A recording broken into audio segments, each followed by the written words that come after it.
Welcome to a special edition of Around the House. The single largest issue for most Floridians is the high cost of housing.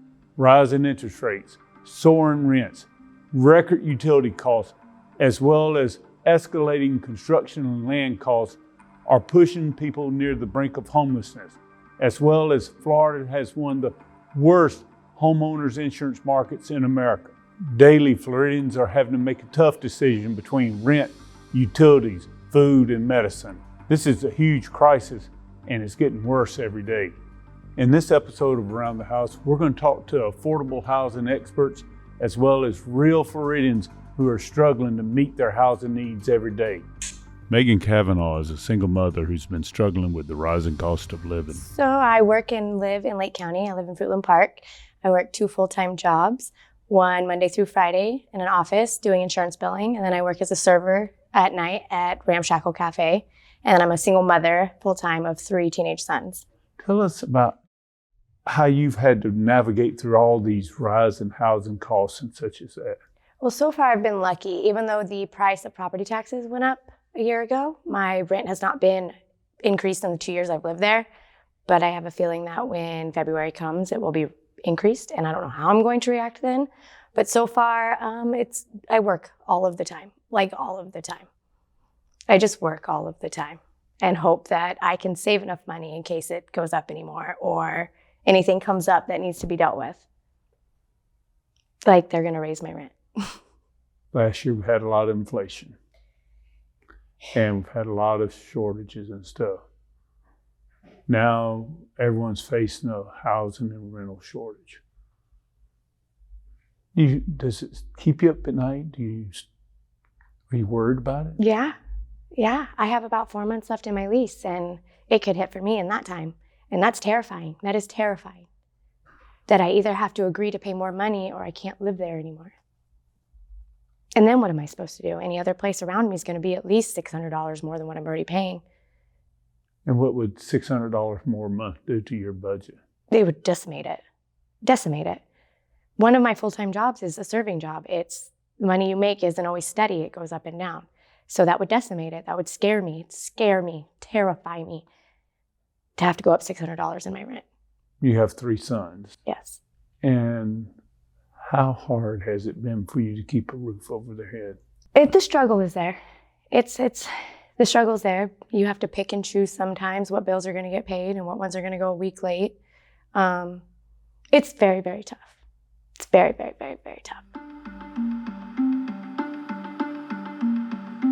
Shannon McPherson is a single mother who's struggled to find affordable housing and has recently been accepted into the home ownership program with Habitat for Humanity of Lake Sumter.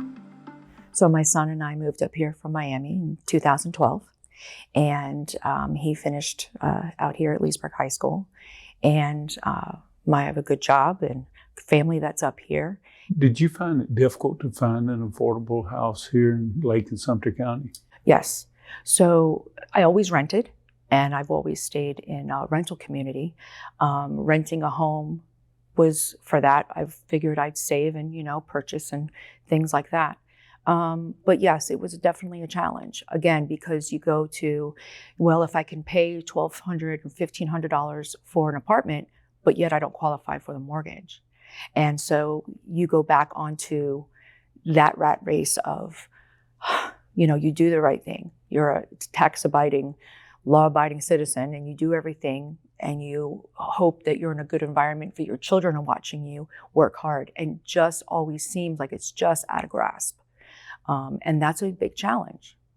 What type of rental prices have you seen here in Lake and Sumter County? Well, I came from South Florida, so I've typically higher. So when I first moved in 2012, that was one of the draw twos as far as Lake and Sumter County, where affordable rent.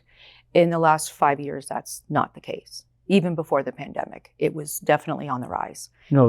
There seems to be a belief that people are renting or not in a good house because they didn't quite work hard enough, or they didn't, or for whatever reason. What do you say to those people? I wish I was lucky to be able to have that opinion about other people. I wish I could be lucky to not know what it's like to be affected by this. It's awful. I have to live my life and then leave this life to my children, and I don't want them to struggle. That's awful. And for people that aren't in the situation, to not see the situation is astounding to me. How do you not see what your fellow humans are going through? Other children. I don't understand it. I don't understand how people can say they don't see it. $1,200 a month for a 2-bedroom, 2-bathroom house is insane. Let alone, some people I know are paying $2,400 for a 2-bedroom, 2-bath.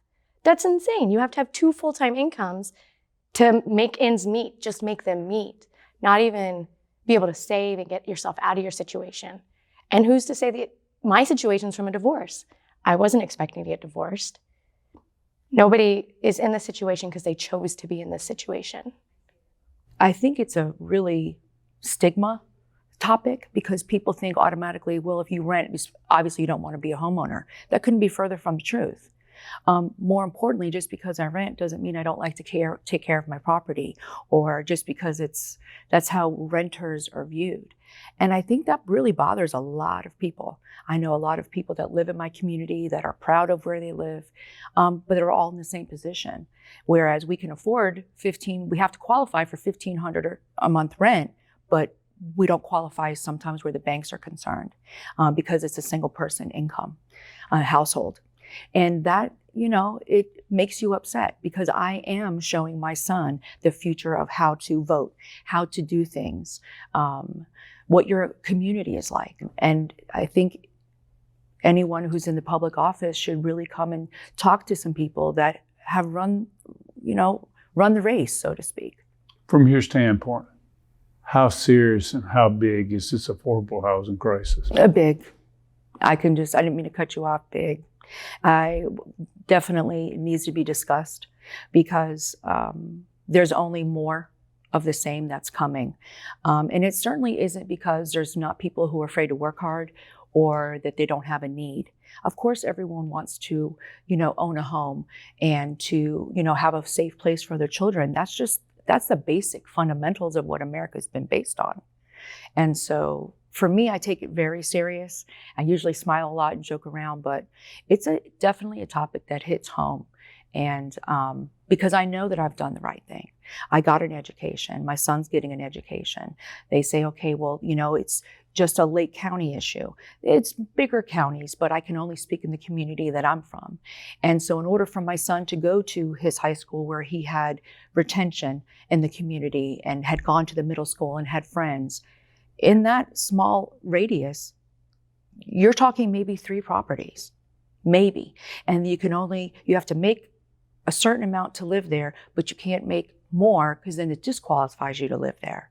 So getting a second job, getting a third job, which I would have to be seasonal for because then it would disqualify you.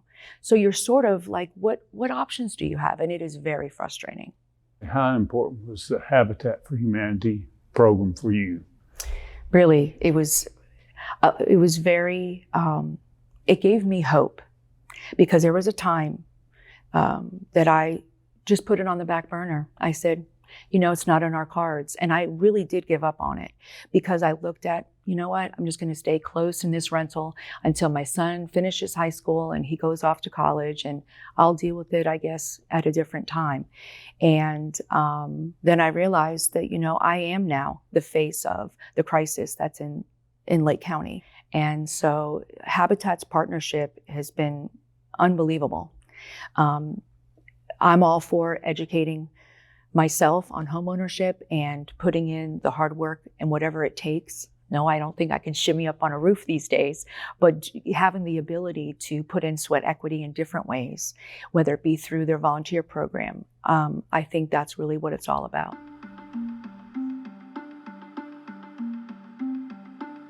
The current housing crisis affects all generations, and it's interrupting the future plans of the youngest generation in the workforce. Carly Pauling, a 20-year-old college student, is struggling to find housing she can afford. I work currently as a draftsman, doing my dream job. I build people's dreams homes. That's what I've always wanted to do. Just know it was my dream until I went to college, which I graduate in the winter. So a month from now, I will graduate with my AA in communications. But I am fourth generation Leesburg. I am I wouldn't say versed in the community, but I know a lot of people, so it really feels like home. I want to keep it home. There's not much to me other than I work, I play a little bit of tennis, and I hang out with my family a lot. From your perspective and the people you know, how do they get good credit, pay bills, pay car notes, eat, survive, and pay rent? Pay rent, I only have one friend of mine that is actually paying her own rent. I have another friend actually who's paying rent to her parents in her house, but one friend has moved out and she is actually going on to her third job. So she is working 3 jobs to pay for a house that she doesn't really even live in, with how much time she spends working to pay for it. Rent for one apartment that I saw went from $900 to $1,300 a month within the last 2 years. So counting that in, there's no way that I could get that. I try to think very realistically and very conservatively with my money, but I know that there's no way that I could get that. Do you think this issues with finding affordable housing can create timelines in your ability to grow the rest of your life? Absolutely. So 3 years ago, I thought that by the age of 30, I was going to be in my own home with 2 kids. Now, I don't even know what's going to happen tomorrow. It is more so I'm sitting tight, just waiting for something to change, waiting for some opportunity to present itself, because I know that there's nothing that I can do. But I planned on being moved out before my 21st birthday, and that's next month as well. So I'm going to celebrate my 21st birthday in my parents' home, which I love them, don't get me wrong. However, it's not where I thought I was going to be. So this first mark, because you graduate high school, you go to college, you do your time, and then you move out, you start your family. I don't know what's going to happen tomorrow. I'm just living day by day, and then I used to be the person to plan out every single thing to the T. And somebody I work with told me that this 10-year plan that I had wasn't going to work out, and I really regret saying that he was right. When people say, it's criticism that kids are still living with their parents, and you think about your situation, would you say you're living with your parents not because you want to, even though you love them to death?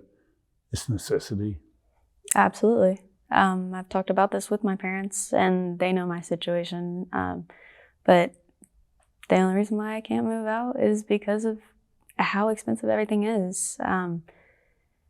Whenever I move out, I want to be completely independent. I try to be as independent as possible anyways. But having to pay for all of these bills with just how crazy everything has gotten, there's no way I could do it on my own. And I don't want to have to depend on another person to have a livable well-being, have food in my stomach and a roof over my head. I want to be able to depend upon myself. But right now, I've talked about this with my parents, I'm going to work myself to death, working 2 or 3 jobs to cover just me for an apartment that I'm not going to be in most of the time. And it sucks.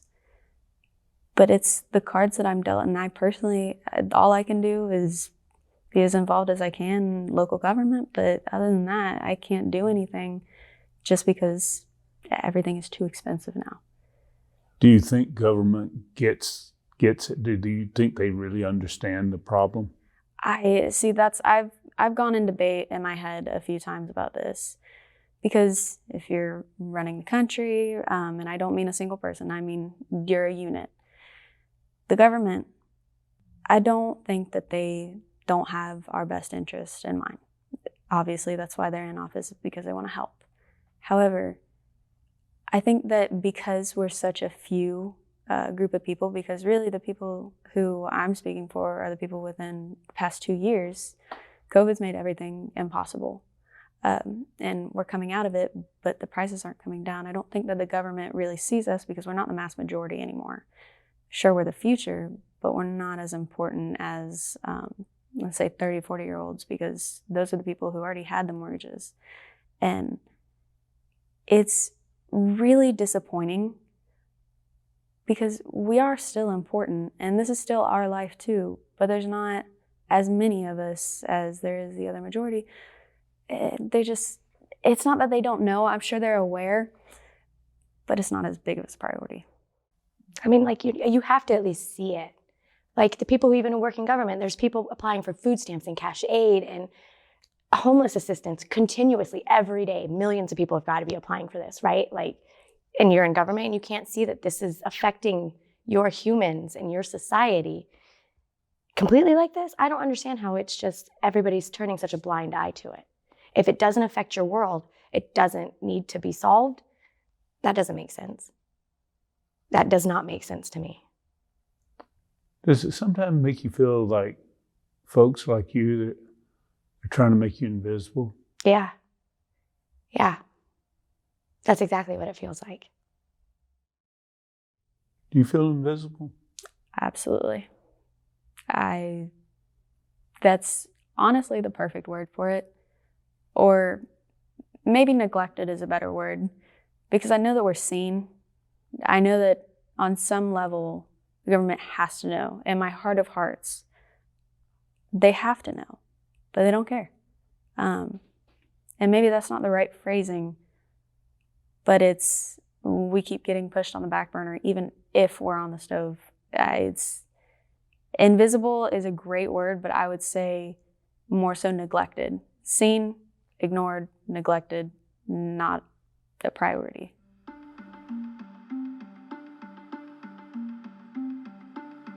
Affordable housing nonprofits like Homes in Partnership and Habitat for Humanity and federal programs like the USDA Rural Development Program have been helping local families find safe and affordable housing for decades. Danielle Stroud is the CEO of Habitat for Humanity of Lake Sumter and knows the affordable housing issues facing local residents. So the Habitat for Humanity program, we have a set build schedule that's going to occur over the course of the year. We open up applications and we pretty much allow first come, first qualified. So what does that mean? So the qualifications, a family has to have a need for affordable housing, a need to have the Habitat program as a route that they're going to take. They have to income qualify for how much money they make. They need to make enough money to afford a mortgage, but not so much money that they don't need our assistance. And then they have to have a decent credit score. So if any of those things aren't necessarily on point, then we have resources and referrals. So that way they'd be able to become buyer ready and come back to us. For those that do meet those qualifications, they then come into the program and they're required to do 200 hours of sweat equity as we work on their house. They're part of the community. They get to know other families, the volunteers and donors that are all a part of the program, working towards basically closing on that house at closing day and being just like any other homeowner. In the past, let's see, like 3 years, I would say when we opened an application, we would get maybe 25 applications to one house to find one approved family. Our recent round of applications, it was 50 to 1. So we had 50 applicants per house that we opened up. And keep in mind, those are only the families that think that they might even consider. One of the biggest barriers is that people think, well, I wouldn't qualify for a Habitat house. And that could be because maybe I make too much money or maybe I don't make enough. Everybody has their own perspective on what it would be, whether it's reality or not. Are you seeing families being pushed on the edge of homelessness? Yeah, so when it comes to rentals, most of the families and households that are forced into a rental that they can't afford are really being pushed and taxed beyond the ability to maintain safety in their livelihood. The families are either paying an exorbitant amount that really can't sustain a longevity of being able to maintain that rent, and they can't pay for things like food and medicine for their families. So they're having to think about making that tough decision between keeping a roof over our head or not, and then being able to provide a meal for my child. So 1 in 6 families across the state of Florida, and that is true here in Lake County as well, are paying more than 50% of their income towards their housing. And when it comes to a rental, that becomes even more cumbersome for them. The fact that here in Lake County, there aren't very many even transitional options, should someone even experience a short-term need, is even more of a problem because the spectrum of housing is quite broken. So keeping people in the best position possible is really the only option to continue to mitigate homelessness or not see an increase. Are you seeing, though, from your perspective, it's not only just young people and middle-aged people, but even seniors having a tough time afford some of the rents that they're currently enduring now here in Lake and County in the state of Florida? Yeah, absolutely. So seniors definitely have just as much of a challenge with the housing affordability, whether it's rental or homeownership opportunity. More so because the product that they need, which is something small, an efficiency, something along those lines, is not really available. There's not a lot of units that's small enough to be able to accommodate a senior and within that price point. And at that stage in someone's life, you know, the idea of getting some roommates and things like that is really not necessarily what needs to occur. So, yeah, I think anywhere from a millennial entry-level home buyer all the way through a senior, it's a challenge regardless of the stage of life. Do you ever worry about people? Do you ever worry about these families? I worry about our families every day. I hate the fact that we have so many people that need help and we cannot help but a fraction of them. A lot of the families that come to us, I would almost say there is a bit of trauma there. So, you know, I'm certainly not liking it to war or anything along those lines, but when someone's been put into a position of not having their basic needs met, it's a triggering event for them. So people who live in extreme poverty have similar triggers that would apply. And so when these families are coming to us, sometimes and more often than not, they do not expect a positive response from us because they have been told no or not been able to take that next step for so long. They almost don't believe it when we say, okay, you're accepted into the program. So there's a high level of stress that comes along with it and just not knowing what their next move is going to be. And the hopelessness really is what it is about not ever knowing if they're going to ever be able to change their situation. Lakeisha Hood is the Florida State Director for the USDA program that provides low-interest home loans in rural areas. When people think of USDA, United States Department of Agriculture, they don't think of a housing agency.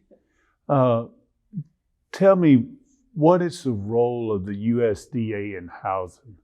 Yes, so I agree that people don't think of USDA, particularly in housing and some of the other programs that we administer through rural development, but we've been doing this for a really, really long time. Our programs date back to the 1940s under the Franklin D. Roosevelt era of presidency, when we started doing homeownership programs for farmers. And as the needs developed in communities post-depression, we continued with that program and expanded it into rural areas so that all individuals who live in rural areas could have a good quality of life. And so we've been doing it a really, really long time. So we start with our largest program, which is our direct loan program for rural housing. And it allows very low and low income individuals to qualify for loans for homes in eligible rural areas. Sometimes with low or no down payment, fixed interest rates that are typically below market rate.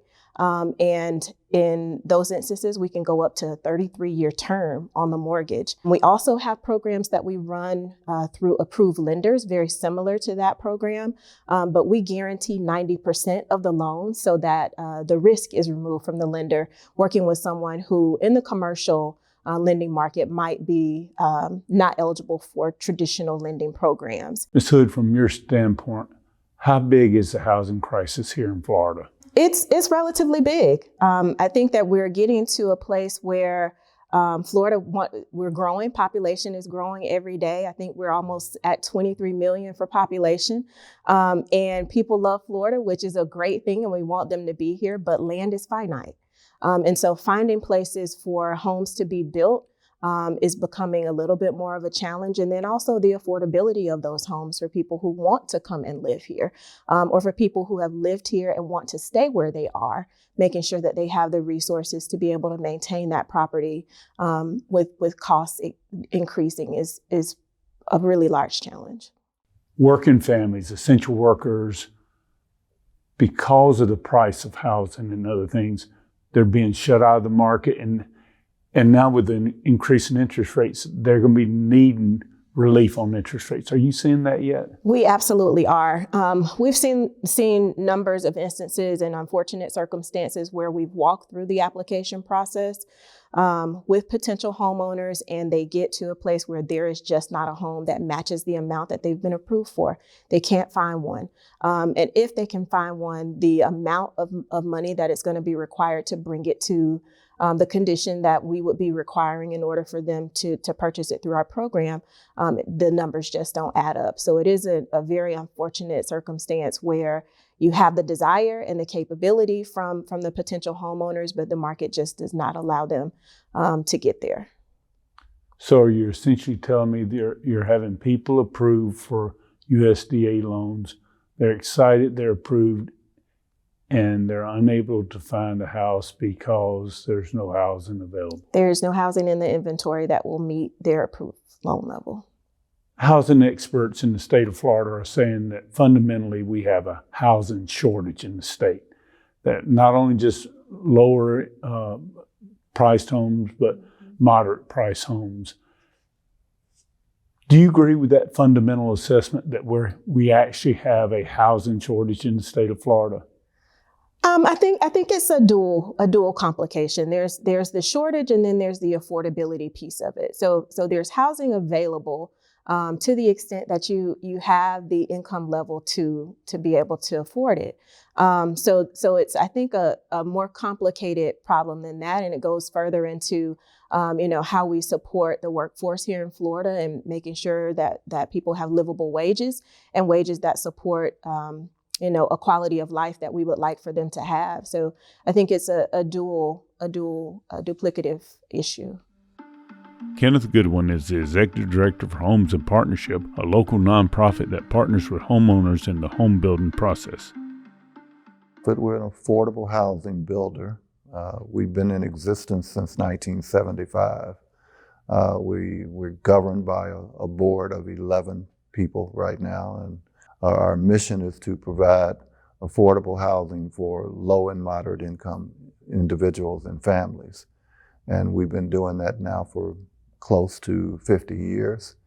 We've probably built 3,000 to 4,000 homes across Central Florida. We originated in Apopka, but after that area ceased to be a rural community, we moved up into Lake County, up into Eustis, and we've been there now since 2017. How important is that USDA program? It is literally essential to what we're able to do. Primarily, I would say, because USDA has been really a great partner in terms of giving us competitive interest rates for the loans that our clients have to receive.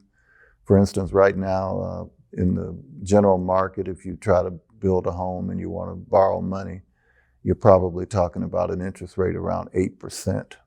And that has been happening over the last 6 months, where it's just continually gone up.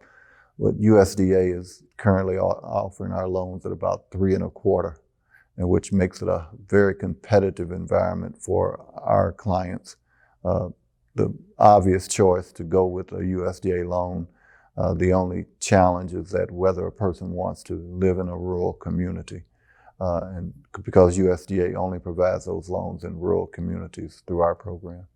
Housing experts say that the state of Florida and much of the nation, there's a housing shortage. Would you agree with that? No doubt, there is. We have a lot of construction going on. We build a lot of apartments. If you drive up and down our highways now, If you're not seeing new apartment complexes going up, you're seeing new houses going up. But it's still not addressing the need because of the population size that we're dealing with here. I would suspect that a very small minority of our population is actually able to afford to buy a house right now. I don't see anything that makes me think any different than that. How desperate is it becoming? I will tell you that we build, through our rural development program, about 50 houses a year.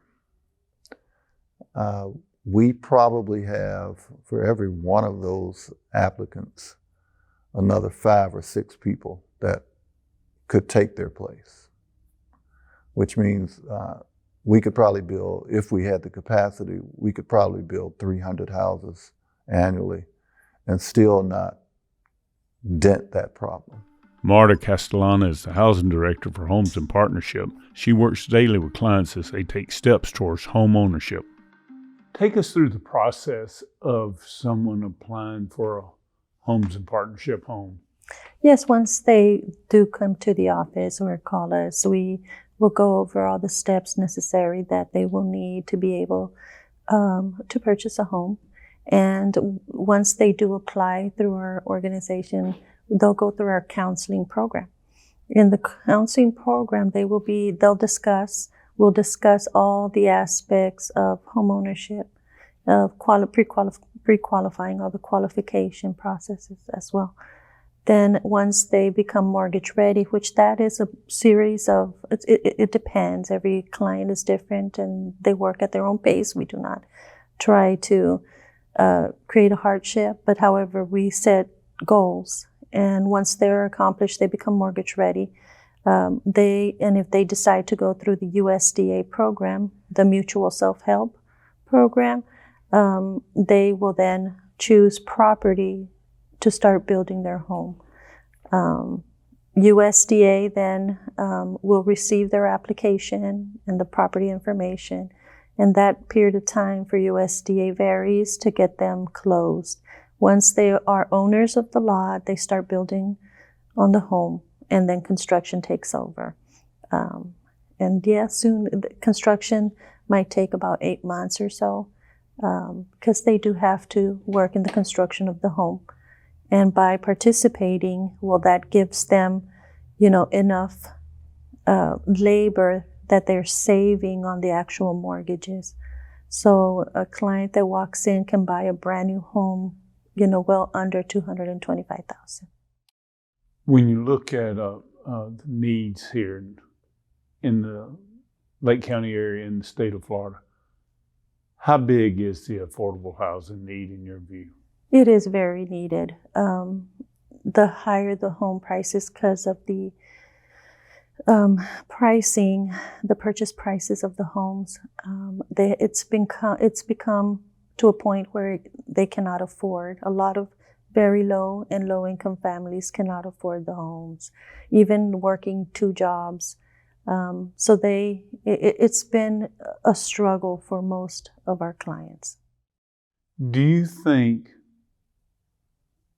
local governments fail to realize how big an issue the affordable housing issue is, and also the need that we have for essential workers? It's an interesting dichotomy. I think we all recognize that in terms of who provides services to us, that individuals that live that work in hotels or restaurants, individuals who take those entry-level jobs need a place to live also.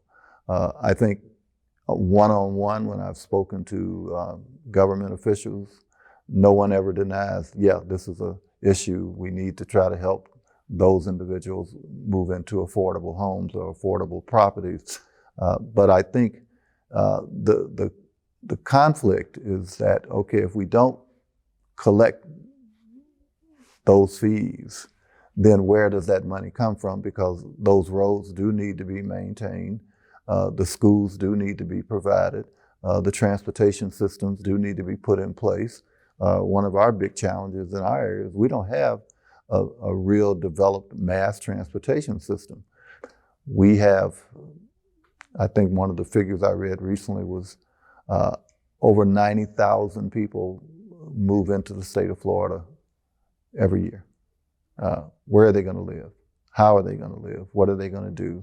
What jobs are they going to have?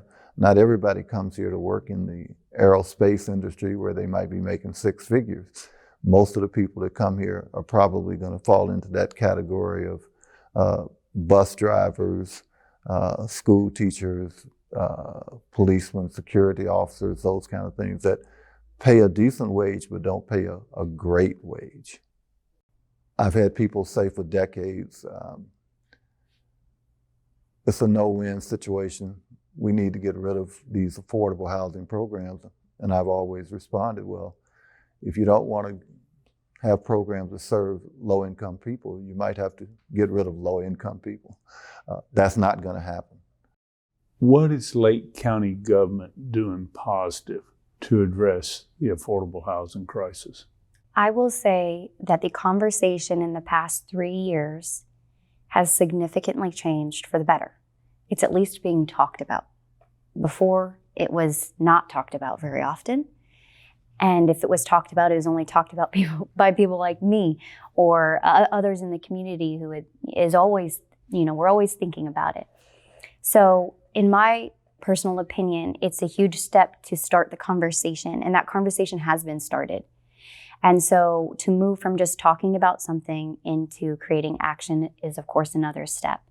So Lake County has put into place a handful of affordable housing measures, like the Affordable Housing Impact Fee Waiver Program.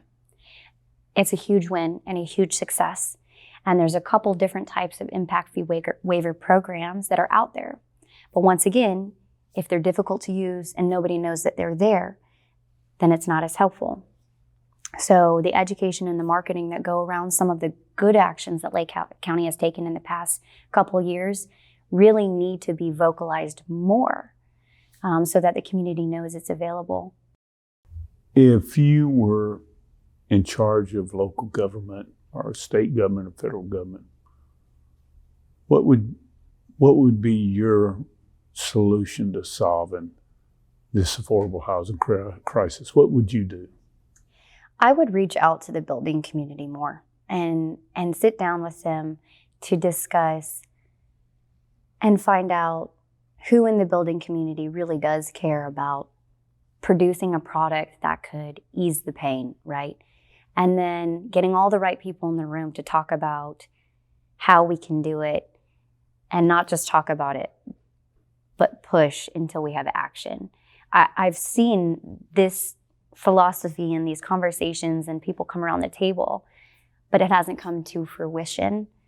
So if I was really pushing and driving, and if I was local government, I would take a more forward approach as it pertains to relationship building, marketing, and enticing the right people into the conversation to create an action plan. And I know there's a lot of regulations around government, so they can't move as quickly, which is part of the problem, if you will. What do you think it's going to take to solve this? Well, I mean, I think that there's no silver bullet, of course, but I think we got to get creative.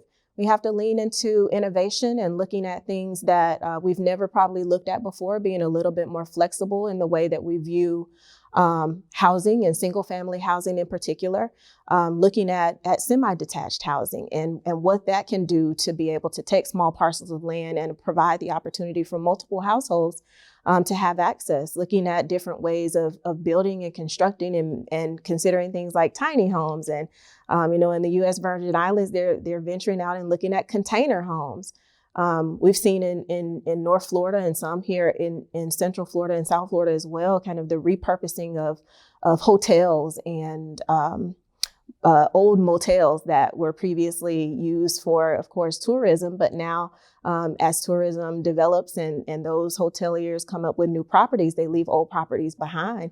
And so looking at those old properties and those shopping malls and just envisioning something different for them and how that land can be used and not be left desolate, but to solve what we have as an existing problem with housing. What would you say to the single mom or single dad that can't afford rent, can't find a place, desperately wanting a home? What would you tell them today?